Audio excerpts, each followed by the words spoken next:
Hello friends, good morning to all of you. Welcome to my class Vijay Maurya classes. जैसा कि हमने पिछली class में पढ़ा आईपीएससी के बारे में। आईपीएससी में हमने बताया कि आईपीएससी में हम नामकरण 4 प्रकार से कर सकते हैं, जैसे पूर्व लग्नक, मूलाक्षर, प्राथमिक अनुलग्नक, द्वितीयक अनुलग्नक के बारे में हमने पढ़ा और सभी चीजों के बारे में हम जान भी चुके हैं। आइए हम चलते हैं कि अब कैसे आईपीएससी का नामकरण करना है बाय एग्जाम्पल। तो हम लोगों ने पढ़ा द्वितीयक अनुलग्नक में एल्केन,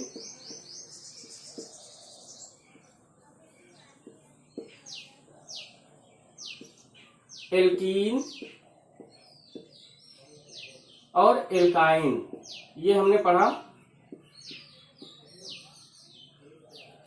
एल्केन, एल्कीन, एल्काइन, इन्हीं पर नामकरण होना है।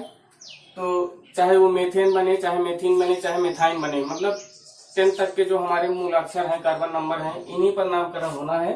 तो आइए हम देखते हैं। सबसे पहले हम एल्केन पर चलते हैं। एल्केन पर ये समझने के लिए है, इसको आप सिर्फ समझिए कि कैसे हम कर रहे हैं। एल्केन में देखते हैं। एल्केन के लिए हमको जानना जरूरी है कि एल्केन सिंगल बॉन्ड होता है। एल्केन में क्या होता है? सिंगल बॉन्ड होते हैं। एल्केन में सिंगल बॉन्ड होते हैं।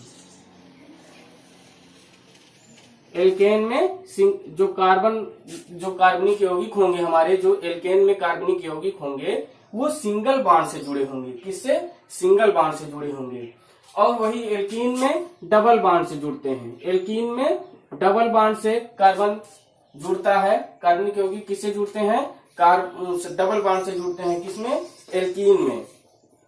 एल्काइन में आते हैं तो एल्काइन में वही कार्बन ट्रिपल बॉन्ड से जुड़ने लगता है। एल्काइन में वही कार्बन ट्रिपल बॉन्ड से जुड़ने लगता है। अब इन दोनों को हम कैसे पार्ट में बांटते हैं? पार्ट में भी देखिए, इन्हीं के अनुसार पूरा आईपीएससी चेंज होगा, क्योंकि जो भी कार्बन परमाणु होगा, हमारा ये जो कार्बन है, इसकी 4 संयोजकता होती है। मैंने शुरू में पहले ही क्लास में बताई थी कि कार्बन की संयोजकता 4 होती है और जुड़ते इस तरह से हैं। इसमें हाइड्रोजन, अगर इस तरह से जुड़े हैं, कोई भी हाइड्रोजन की जगह पर कोई भी अन्य तत्व भी जुड़ सकता है, जरूरी नहीं है। तो ये जो बॉन्ड है, ये क्या है? ये बॉन्ड है। ये जो चारों लगे हुए हैं, ये क्या बॉन्ड है? ठीक है। ये कार्बन की संयोजकता को पूरा करने के लिए लगाए जाते हैं। जरूरी नहीं है कि सभी संयोजकताएं सिंगल बॉन्ड से ही पूरी हों, इस तरह से भी पूरी हो सकती हैं। जैसे ये कार्बन है, ठीक, यहां हमने H जोड़ा, यहां भी H जोड़ा, यहां डबल बॉन्ड लगा के O जोड़ सकते हैं। ठीक, इस तरह भी जोड़ सकते हैं। इसको डबल बॉन्ड लगा के O जोड़ सकते हैं। देखिए, अब भी कार्बन की संयोजकता पूरी हो रही है। 1 2 2 4, और ऑक्सीजन की भी संयोजकता पूरी हो रही है।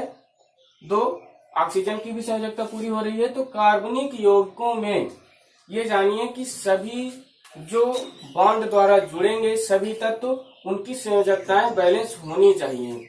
ठीक है।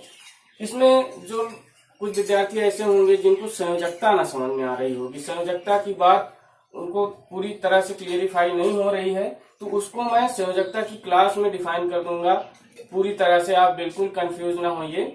तो बस अभी आप जानिए, कुछ ही तत्व आपको मिलेंगे सारणी में। जैसे सारणी में आपने कल देखा होगा, क्रियात्मक समूह की सारणी में, क्रियात्मक समूहों में COOH होगा, COOR होगा, CN होगा, NH2 होगा। तो बहुत ज्यादा तत्वों की संयोजकता का इस्तेमाल कार्बन चयन में नहीं होता है, थोड़ी थोड़ी है। जैसे O है, N है और ब्रोमीन है, हाइड्रोजन मतलब सारे हाइड्रोजन हैं, एल्किल है। एल्किल में CH का ही इस्तेमाल होता है, कार्बन और हाइड्रोजन का। जो भी आएंगे मैं आपको बताता चलूंगा। जो साइंस के स्टूडेंट हैं वो भी, जो साइंस के स्टूडेंट नहीं है वो भी। कॉम्पिटेटिव एग्जाम के लिए भी यह बहुत ही इम्पोर्टेंट है। तो हम एक एक चीज आपको डिफाइन करते चलेंगे, आप बिल्कुल परेशान ना होइए। इसी प्रकार से ये जो बंध है, इसी प्रकार से जुड़ते हैं चैन में। तो ये डबल बॉन्ड है, ये ट्रिपल बॉन्ड है। इनको किस कैटेगरी में रखा जाता है? जो सिंगल बॉन्ड होते हैं, सिंगल बॉन्ड को हम सैचुरेटेड, सिंगल बॉन्ड को हम सैचुरेटेड बॉन्ड बोलते हैं, सैचुरेटेड बॉन्ड, ठीक है। और डबल और ट्रिपल बॉन्ड को अनसैचुरेटेड बोलते हैं। क्या बोलते हैं? अनसैचुरेटेड, अनसैचुरेटेड बॉन्ड, ठीक। सैचुरेटेड बॉन्ड और अनसैचुरेटेड बॉन्ड। सैचुरेटेड को हिंदी में संतृप्त बंध बोलते हैं। क्या बोलते हैं? संतृप्त बंध।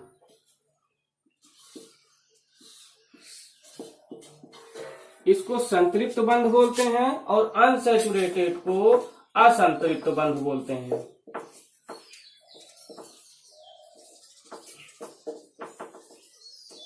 अनसैचुरेटेड को असंतृप्त बंध बोलते हैं।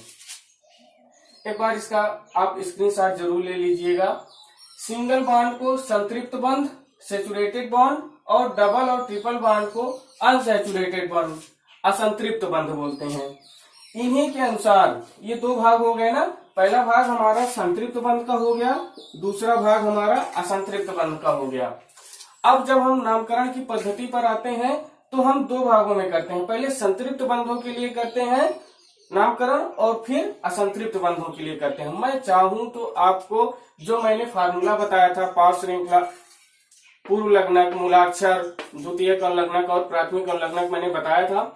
मैं चाहता तो वहीं पर शॉर्टकट में बता देता, लेकिन मैं आपको बाय रूल एक एक नियम लिखाता चलूंगा और आपको एक एक नियम पर एक एक एग्जाम्पल, दो एग्जाम्पल मैं आपको कराता चलूंगा, ताकि आपके अंदर बिल्कुल कंफ्यूजन ना हो। आप बिल्कुल बिना किसी कंफ्यूजन के आप आराम से आईपीएससी का नामकरण कर सकते हैं।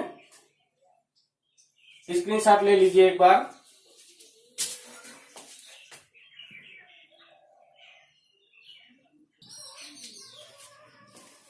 तो पहला हम देखते हैं संतृप्त यौगिकों के लिए, अर्थात single bond, for single bond, for single bond, for single bond, संतृप्त यौगिकों के लिए। तो संतृप्त यौगिकों में हमको क्या करना है? सबसे लंबी श्रृंखला या मूल श्रृंखला का चुनाव, सबसे लंबी श्रृंखला या मूल श्रृंखला का चुनाव करना है। मूल श्रृंखला का मतलब होता है कि जिसमें हम कार्बन नंबर को गिने, जो मुख्य कार्बन नंबर है हमारे, मुख्य कार्बन नंबर मतलब meth, prop, but, pent, hex, मतलब वो जो कार्बन, कितने कार्बन उस मूल श्रृंखला में अधिकतम आ रहे हैं, वही हमको सबसे पहले चुनाव करना है। तो सबसे लंबी श्रृंखला या मूल श्रृंखला का चुनाव, इसमें पहली हेडिंग है सबसे लंबी श्रृंखला या मूल श्रृंखला का चुनाव। इसमें पहला पॉइंट देखेंगे, सर्वप्रथम कार्बनिक यौगिकों में मूल श्रृंखला का चुनाव करते हैं। हमको मूल श्रृंखला पहचाननी रहती है। मूल श्रृंखला कैसे पहचानेंगे? जिसमें सबसे ज्यादा कार्बन आए, वह श्रृंखला जिसमें सबसे ज्यादा कार्बन आए वो क्या होगी? हमारी मूल श्रृंखला होगी। ठीक है, तो इसका स्क्रीनशॉट ले लीजिए आप।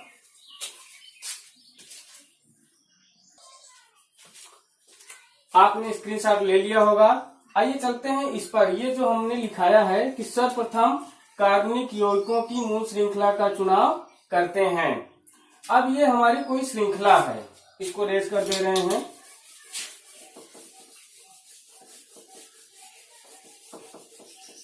ये हमारी कोई श्रृंखला है, मान लो ऐसे हो जा रहा है। यहां पर हम एक CH3 और लिख दिए। ठीक, अब इसमें हमको मूल श्रृंखला का चुनाव करना है।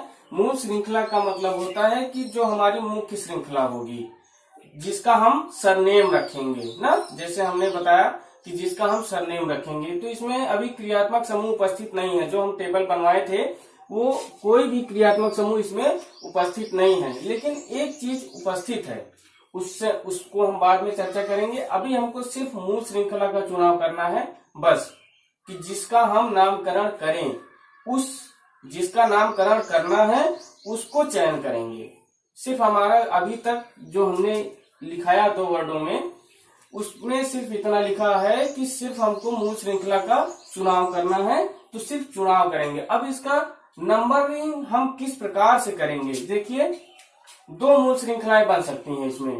एक तो ये 1 2 3 4, एक ये मूल श्रृंखला बन सकती है। एक बन सकता है 1 2 3 4, ठीक। एक बन सकता है 1 2 3। नंबर लिखने में समझ में नहीं आ रहा होगा, थोड़ी कंफ्यूजन हो जाएगी क्योंकि बहुत सारे नंबर हो जाएंगे। आइए हम इस तरह बताते हैं आपको, बिल्कुल भी परेशान ना होइए, आपके अंदर कोई कंफ्यूजन नहीं होना चाहिए, इसीलिए हम आपको दूसरे तरीके से तीर खींच के बता दे रहे हैं। जैसे एक मूल श्रृंखला हमारी ये बन जाएगी, ये एक मूल श्रृंखला ये बन गई, एक मूल श्रृंखला ये बन गई, ठीक। अब देखते हैं कि कौन सी मूल श्रृंखला हमारी लंबी है। सबसे लंबी मूल श्रृंखला का हमको चुनाव करना है। तो देखते हैं इसमें कितने कार्बन आ रहे हैं। ये तीर जो गई है इस वाले पे 1 2 3 4, इसमें 4 कार्बन आ रहे हैं। ये जो इधर गई हैं तीर, इनको देखते हैं 1 2 3 4, इसमें भी 4 आ रहा है। अब इधर देखते हैं 1 2 3, इसमें 3 आ रहा है, ठीक। हमको सबसे लंबी मूल श्रृंखला का चुनाव करना है। तो ये 4 का, ऐसा नहीं है कि इधर तीर नहीं हो सकती, इसको हम इस तरीके से भी कर सकते हैं, यहां भी लगा सकते हैं। तो यहां इस तरफ से गिनेंगे 1 2 3 4, तो हमारी जो लंबी मूल श्रृंखलाएं हैं वो सही हैं। जैसे ये सही है, अगर इस तरह से जाती है तो ये सही है, और इस तरफ से आती है तो ये भी सही है। लेकिन ये वाली गलत है क्योंकि इसमें हमको 3 ही कार्बन मिल रहे हैं, इसमें हमको 3 ही कार्बन मिल रहे हैं, ठीक है। इतनी बातें क्लियर हो गई होंगी। अगर नहीं हुई है तो प्लीज कमेंट बॉक्स में जरूर करिए। कुछ चीजें बच्चों को अभी क्लियर नहीं हो रहा होगा कि ये कैसे हम बनाएं, चैन कैसे बनाएं, चैन को कैसे बनाया जाए। तो चैन बनाने का तरीका मैं आपको बता रहा हूं, उसको ध्यान से देखिए। चैन केवल बॉन्डों से, ये जो कार्बन की संयोजकता है ना, संयोजकता के अनुसार हम सेट करते हैं। जैसे CH3 है, CH3C है कार्बन, एक H बॉन्ड लगा के यहाँ जोड़ दिए, एक यहाँ जोड़ दिए, एक यहाँ जोड़ दिए, ये क्या हो गया CH3। अभी इसकी संयोजकता पूरी नहीं हुई है, 3 ही है, 4 होनी चाहिए। हाइड्रोजन की पूरी है, देखो हाइड्रोजन परमाणु क्रमांक 1 होता है। हमारे जो पिछले वीडियो पड़े हैं उसको आप प्लीज देखिए, उसमें मैंने बताया है परमाणु क्रमांक के बारे में, 40 तक के परमाणु क्रमांक के बारे में हमने चर्चा की है। प्लीज जो बच्चे नए जुड़े हैं वो जरूर उस क्लास को देख लेंगे। तो कार्बन कितने हाइड्रोजन थे, 3 हाइड्रोजन थे। अभी इसकी संयोजकता पूरी नहीं हुई है, लेकिन ये बॉन्ड इस कार्बन से जोड़ रहा है, तो इस बॉन्ड के द्वारा इस कार्बन की संयोजकता पूरी हो गई। आते हैं इस पर C, एक C यहाँ पर लिखा हुआ है, देख रहे हैं, और एक H लगा हुआ है। तो इस H को हम ऊपर जोड़ दिए, इस वाले H को ऊपर जोड़ दिए, और ये जो बॉन्ड लगा हुआ है इसको ऐसे लगा दिए, नीचे वाला बॉन्ड भी लगा दिए, ठीक। इस कार्बन की संयोजकता पूरी हो गई है। किनके द्वारा पूरी हो रही है, सिंगल बॉन्ड के द्वारा। संतृप्त यौगिकों के लिए पढ़ रहे हैं ना, तो सिंगल बॉन्ड के द्वारा इनकी संयोजकताएं पूरी हो रही हैं। नीचे फिर CH3 है, ठीक, फिर C लिख दिए, 3 H है, लगा दे रहे हैं, देख रहे हैं ना, इसकी भी पूरी हो गई, ठीक। आते हैं इस पर, ये वाला बॉन्ड ये वाला है, यही बॉन्ड इसके लिए भी काम करेगा संयोजकता का, और इसके लिए भी काम करेगा। ये मध्य का बॉन्ड है, दोनों के लिए संयोजकता का काम करेगा। 2 हाइड्रोजन लगे हुए हैं, एक ऊपर जोड़ दिए, एक नीचे जोड़ दिए, ठीक। यहाँ 2 है, ये वाला इसका है, और फिर ये वाला बॉन्ड लगा दिए, इसकी भी देखिए 4 पूरी हो गई, 1 2 3 4, हाइड्रोजन का भी एक बराबर है, उसका भी बैलेंस है। आते हैं इस कार्बन पर, लिख दिए। 3 H लगे हुए हैं इस तरह से। सभी की संयोजकताएं देखिए कार्बन की बैलेंस है। आप अपने मन से भी एक मूल श्रृंखला बना सकते हैं, केवल आप जहां जोड़िए। जैसे यहाँ पर देखिए हमने केवल CH लिखा क्योंकि नीचे CH3 लिख दिया। बॉन्ड गिन ले रहे हैं, 1 2 3 बॉन्ड गिन लिए हम, तो एक बच रही है तो केवल एक H लिखेंगे। अभी अगर ये ना होता, सपोज दैट ये नीचे वाला ना होता, अब मिटा रहे हैं इसको, ये जो नीचे CH3 हम लिखे थे ये अगर ना होता, सपोज दैट, आप स्क्रीनशॉट ले लिए होंगे, ले लीजिए। ठीक, आगे चलते हैं। अगर ये CH3 ना होता और ये बॉन्ड भी ना लगा होता, तब यहां पर हम क्या करते, संयोजकता बैलेंस करते। देखिए एक यहां पर बॉन्ड लगा हुआ है, एक यहां पर बॉन्ड लगा हुआ है,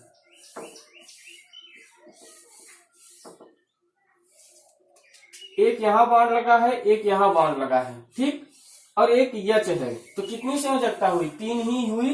इस तरीके से, जैसे मान लो ये नहीं है नीचे वाला, अभी 3 ही है, एक H यहां लगा दिए हैं और ये दोनों बॉन्ड हैं, ये कार्बन है।